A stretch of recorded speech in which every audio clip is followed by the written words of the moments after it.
Wrestling fans, what's up? It is time for the Top Wrestling Wrap Up here with the Tekmaster, man. It's been a while. I got my equipment set up and I got everything ready to go. There has been a lot of shit happening in the world of pro wrestling over the last several months, man. CM Punk coming back to the WWE, hell froze over, right? MJF, has he re-signed secretly with AEW? Is he a free agent? I gotta say, man, there's so much to talk about. And then today, the news breaks. Netflix puts in $5 billion to sign the WWE's Raw television show for 10 years on Netflix. That is unbelievable. Also, we're hearing that The Rock is now part of the board of directors for TKO.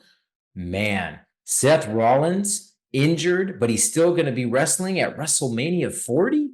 What in the hell is going on? All right, let's get started, everybody. So first and foremost, it's great to be back. Thank you all very much for your patience. And let me just tell you guys, all right, I'm going to break it down for you right now. Here's the deal. Is the Netflix thing a good thing or a bad thing for wrestling fans? All right, now I've been a wrestling fan since I was 6 years old. I'm 43 years old. All right, I'm going to tell you right now, I'm old school. All right, I like to watch wrestling on regular network TV. Now I have Sling TV. I don't have any type of cable or satellite or anything like that.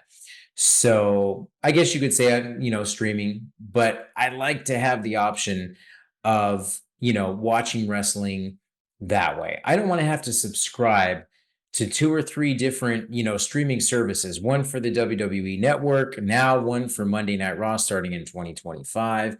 I just don't think it's a good idea from a fan's perspective. Now, the benefits of Netflix, of course, is that you can download the app on pretty much any device, an iPad, an iPhone, a laptop computer, desktop computer, whatever the case may be. So there are some benefits, to Raw moving to Netflix. Now, of course, NXT will be on the CW and SmackDown will be moving to the USA Network. So the WWE is just right now on fire. I mean, I think we all can pretty much admit and agree that the WWE is where it's at right now. I mean, the WWE is just on another level. And this reminds me a lot of the WWE Attitude Era. I think this is actually better than the Attitude Era in a lot of different ways. So now let's talk about CM Punk. All right, let's switch gears here and talk about CM Punk. So CM Punk makes his return to the WWE and he absolutely just blows the roof off in Chicago for Survivor Series. I mean, that was just incredible. That was something just unbelievable to see. And I think that that's got to be up there, if not the top, but one of the top moments, like shocking moments in the history of a WWE superstar's return to the organization. Now, where does CM Punk go from here? We saw face-to-face with Cody Rhodes on Monday Night Raw. You can honestly tell that the crowd was divided. Now, this was the first time that CM Punk had been in New Orleans since he'd returned to the WWE. So, of course, there were a lot more CM Punk chants, and the fans were behind CM Punk a lot more than they were for Cody Rhodes. I believe for that sole reason that this was the first time that they saw CM Punk back in the WWE in that city. Now, what do you guys think? Who won that battle? Was it Cody or CM Punk on the mic when they had that back and forth? For me, I got to say Cody Rhodes won that hands down. Now, it also depends on how you look at that particular, face-to-face confrontation.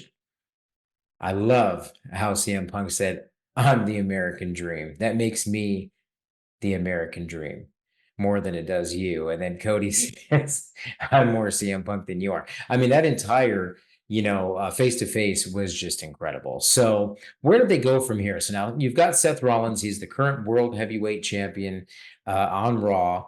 He's injured. He's got a torn meniscus. He has a torn MCL. The guy's obviously not 100%. Now, I think the WWE missed the opportunity, a huge opportunity for Damian Priest to cash in the Money in the Bank last night during Monday Night Raw. And I say that because he's been trying to cash in for several weeks now unsuccessfully, right? Why not have him cash in on Monday Night Raw while Seth Rollins is in the ring, obviously with a knee brace, injured? I mean, that would have been a perfect opportunity for him to cash in. Now, whether you put the title on him or not, that's an entirely different thing. But I got to say, last night was probably the time to cash in for Damian Priest. It just didn't make any sense to me at all whatsoever. You've got so much going on right now in the WWE. Where does Cody Rhodes go from here? Where does CM Punk go from here? Does CM Punk win the Royal Rumble? And then does he face Seth Rollins for the World Heavyweight Championship at WrestleMania? Would that make CM Punk a heel? I mean, you got to kind of take a couple steps back here and look at that, right? Seth Rollins obviously is, over with the fans. And right now he's injured, so the fans are behind him. Kind of reminds me a little bit of when Cody Rhodes tore his pectoral muscle last year, right? He took off his shirt and you just saw that bloody, nasty, torn pec, right? And he still wrestled. And the guy wrestled a full match, a very physical match, right? And then after that, he went and had surgery and he was on the shelf. So will Seth Rollins do the same thing? It looks like he is. Now, at what level can Seth Rollins perform if he really has a torn MCL and torn meniscus, right? Like, I mean, there's really no way of telling. He's going to get rehab. He's going to do everything he can. Now, that brings up another question, too, is does the WWE's 30-day clause come into effect, right? So what that means is when you're a champion in the WWE, there's, apparently a 30-day clause that says, hey, you've got 30 days to defend your title. Otherwise, you got to relinquish the title. Now, of course, Roman Reigns is immune to that, as Triple H has already mentioned previously. But does that same thing, occur for Seth Rollins? Or is Seth Rollins going to be, exempt from that as well? It's really hard to say. If I were booking things right now, you've got Gunther, however you want to pronounce it. You got CM Punk, you've got Cody Rhodes. I mean, you've got so many top guys right now on Raw. Drew McIntyre. You've got Damian Priest holding the Money in the Bank briefcase. I mean, there's so many ways you can go with this right now. I mean, it's just incredible. It's just incredible. If I were to book, TV right now going into the, Royal Rumble, even if I were to just book the Royal Rumble, okay, here's what I would do. I would have CM Punk win the Royal Rumble. I would have CM Punk challenge Roman Reigns for the Universal Championship. Why? Because it would go back to what he said on Monday Night Raw to Cody, that the bigger superstar, which is him, was coming in to interrupt him finishing the story. Think about that. Now, of course, nobody wants to see CM Punk and Roman Reigns right now, right? We want to see a build. We want to see, a storyline. We want to see something big. Everybody that I know, including myself, wants to see Cody finish the story and fight Roman Reigns at WrestleMania. It's really hard to say what's going to happen.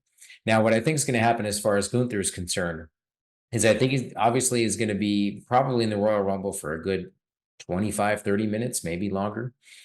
I think Brock Lesnar is going to come in. He's going to eliminate Gunther to set up a match between the two at WrestleMania for the Intercontinental Championship.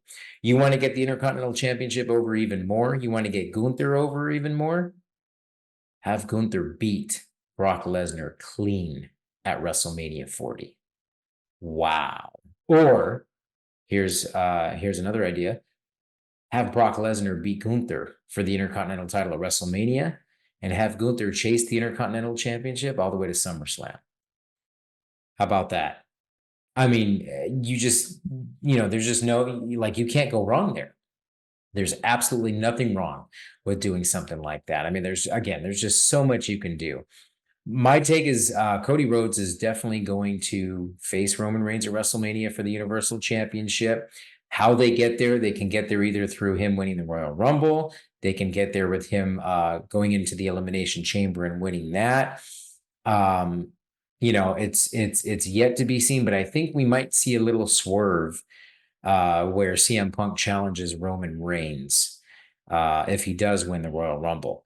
I could be entirely wrong, and CM Punk could challenge Seth Rollins, and that would set up CM Punk and Seth Rollins at WrestleMania 40, which again would be great. Everybody wants to see that anyways, but I think we all want to see it when Seth Rollins is 100%, and he's not 100%. So we'll have to wait and see what happens there. But a lot of stuff going on right now in the world of professional wrestling and the WWE. I mean, right now, the WWE is just untouchable. They're on fire. They're expanding even more, with this whole Netflix deal. You've got The Rock, who's on the board of directors now for TKO. He's going to have a lot of influence if he doesn't already.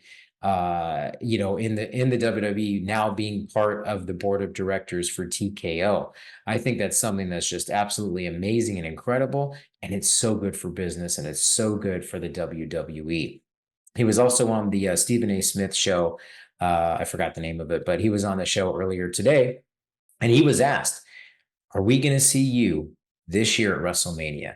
And he flat out said he believes that he and Roman Reigns would be the biggest WrestleMania main event in the history of the company, but he wants basically the longer part of a story. He doesn't want to come in just for a short story.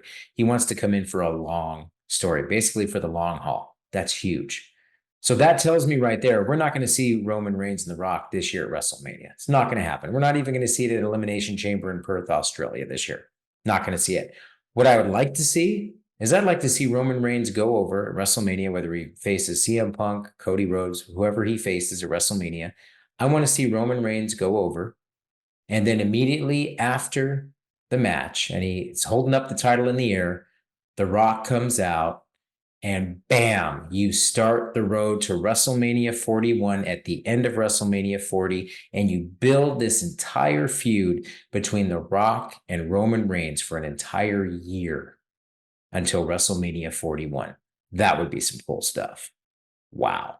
Now, I'd like to hear from you fans. What do you think we're going to see at the Royal Rumble? Are there going to be any surprise entrants? Are we going to see any surprises? Is Damian Priest going to cash in at the Royal Rumble? What is going to happen? Is Damian Priest going to cash in at WrestleMania?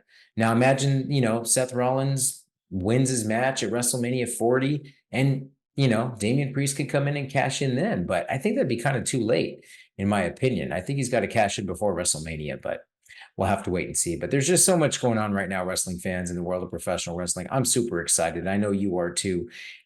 And then, of course, we got to talk about AEW. So Adam Cole was revealed, I guess, as the devil, or at least he held up the devil mask with this whole storyline that lasted months. And finally, it was revealed that Adam Cole was holding up the devil mask. Does that mean he was the devil? I think there's a lot more going on with that storyline. I think that Adam Cole is probably one of the leaders of that group, but I think there's a higher power in that group. And who's that? It's hard to say. Maybe MJF comes back. He swerves everybody and reveals, himself as the devil. I mean, who knows? There's so many different ways that they can go about doing that as well. But then again, that storyline, I think, is now kind of fizzled out, stale. I don't know if anybody would really be interested in seeing it continue on, or even if there was a higher power. I mean, I don't know how that would go. It was funny. I did see somewhere online earlier today that people were kind of comparing All Elite Wrestling, where it is right now, to WCW 2000, which basically means that, at that time, they had, I think, they were drawing less than 5,000 fans in, 15,000 seat arenas. And when WCW 2000, in that time, like 2000, 2001, I mean, they were, I think, less than 3,000, if I remember correctly, while AEW had 2,000. I believe it was either last week or the week before for AEW Dynamite. So, it's just kind of hard right now, because you got to take a couple steps back and look at AEW and say, okay, look, AEW is a great promotion. They have a tremendous amount of, wrestlers and a lot of wonderful talent in the locker room. But you got to have locker room leaders. You got to have people that are going to step up, that are going to take these younger guys under their wings and teach them, the ways and the right things to do in the business. And you've got some guys in the locker room that are just not willing to do that. CM Punk was right. So, I mean, that's the only thing. So there's a lot of things in AEW that I would fix. If I had a chance to sit down with Tony Khan, here's what I would say. I'd say, Tony, put your smartphone down. You're no longer allowed to tweet. You're no longer allowed to send any tweets on X or whatever you want to call them now. Put the phone down. Focus on your product. There needs to be some leadership that's taking these guys under their wings. People also, there's going to, need to be leaders where they come alongside of some of the wrestlers and say, look, here's what you need to work on. Here's what didn't work. And here's what did work, and you just, you gotta develop and grow as a company, because if you just cater to your fan base and you're only catering to the same group each and every week, you're not going to grow, you're not going to get traction, and eventually the product's going to go stale. We saw it with WCW, plain and simple. I don't want to see AEW go under. I love all of pro wrestling. New Japan, All Japan, AEW, WWE, TNA is back. Holy crap, TNA is back. I'm super excited. Let me tell you guys this. TNA is a hidden gem. Okay. If you don't have the network that TNA is on, you got to stream it. You got to find it, watch it on YouTube. I'm telling you guys right now, TNA is a hidden gem. There is so much phenomenal storytelling and wrestling matches, stuff that just blows me away. Scott D'Amore, Tommy Dreamer, Bully Ray, some of the other guys are just doing an incredible job in TNA right now. It is just a wonderful promotion. You have Nick Nemeth, Dolph Ziggler, formerly known as Dolph Ziggler, now in TNA. Man, it is such a great time to be a wrestling fan. Sasha Banks, Mercedes Moné, where's she gonna land? All signs point to AEW, but you never know. Never say never in this business. So we'll have to wait and see, wrestling fans. But there's just so much going on right now. For AEW, honestly, there's a lot of work that needs to be done. What do I think about MJF? I think MJF has secretly re-signed a long time ago. That's just my opinion. If he shows up at the Royal Rumble, well, then I'll eat my words, just like I did when I said CM Punk was not going to come back to the WWE at Survivor Series, and then he comes back and shocks the world. So we'll have to wait and see. But I'm excited for Royal Rumble this Saturday. I'm going to be with the Iceman and the Shadow. We're going to be getting together. We're going to be doing a pre-Royal Rumble show. So look for that here on YouTube. And also, we're going to be doing a post-Royal Rumble show. We're going to be giving you our thoughts, and we're going to collaborate on what we saw and what took place at Royal Rumble after it's over. So great time to be a wrestling fan, guys. I'm telling you. Also, make sure that you guys leave your feedback, leave comments, let us know what you think about these videos. We appreciate your time. We appreciate your, subscribing, and make sure you subscribe if you haven't subscribed already. And also check out the Shadow Knows Network. It's pretty badass. You guys got to check that out too. Shadow breaks down a lot of different things going on in the industry, and movies, comics, pro wrestling even. I mean, we've seen some good videos about Shadow going to some of these stores like Walmart and seeing Adam Cole's action figure on sale, clearance, 50% off. A lot of stuff going on right now in that regard, but definitely check us out here. Thank you guys so very much. Again, I'm the Tekmaster, and this is the Top Wrestling Wrap Up. We'll see you again soon.